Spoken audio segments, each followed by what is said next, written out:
My name is Monica Maxwell. I'm from Northwest Indiana, small town called Hammond, Indiana, just outside of Chicago. I am currently the Assistant Executive Director with the OSAA. And previously, I was a basketball player, Louisiana Tech, played in 2 Final Fours there, 1998, 1999. I went on to play 4 years in the WNBA, 1 year Washington Mystics, finished my career in Indiana with the Indiana Fever. My experience in Indiana was great, led the league in minutes played, second in the league in three-pointers made and taken probably. I probably took about a bunch of them, but yeah, that experience in Indiana, just going home, being a fan favorite, it's something that every kid probably dreams of. 2 years ago, I did have the opportunity to come out to Oregon after 11-year career as an athletic director in Indiana. Had an opportunity to leave the school scene and come out and kind of dip my toes in the water at the state association level. Came out to Oregon sight unseen during the summer season. It wasn't rainy season. That was a good sell, and been loving it ever since. So my role at the OSAA, I am primarily in charge of soccer in the fall, basketball, girls and boys in the winter, and tennis, band, and orchestra in the spring. So really love those sports. They keep me busy, especially basketball and soccer. So really enjoying my professional growth here with the OSAA. Yeah, I think I'm most proud of, the work that I put in playing this game, and then always just remembering that this is a kid's game and it's supposed to be fun. Even though we were collecting a check at the end of the day, just going out and having a good time.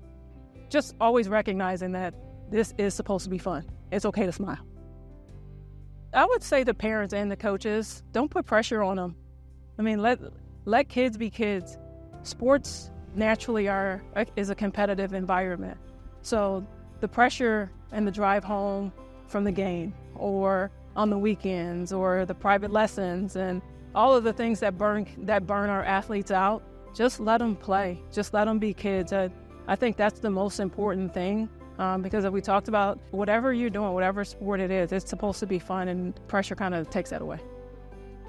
Yeah, I think it's a tough transition to make from being a player to being a non-player. We're so conditioned on how to be a player and how to be a basketball player, how you be an athlete. This is what you eat. This is when you sleep. This is when you work out. But we're not deconditioned. No one tells you how to decondition yourself. So it's a tough transition. I think it takes a couple of years to figure it out. And you just got to follow kind of your passion. If you have a passion outside of athletics, and a lot of athletes do, it's just a matter of finding that and honing in on it.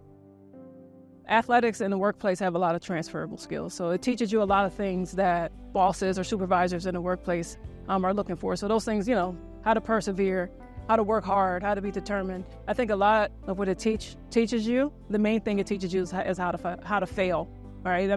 I think we're going to be told no, all of us, a lot more than we're going to be told yes. And dealing with those no's to get to your yes, I think athletics has a really strange way of teaching you how to do that.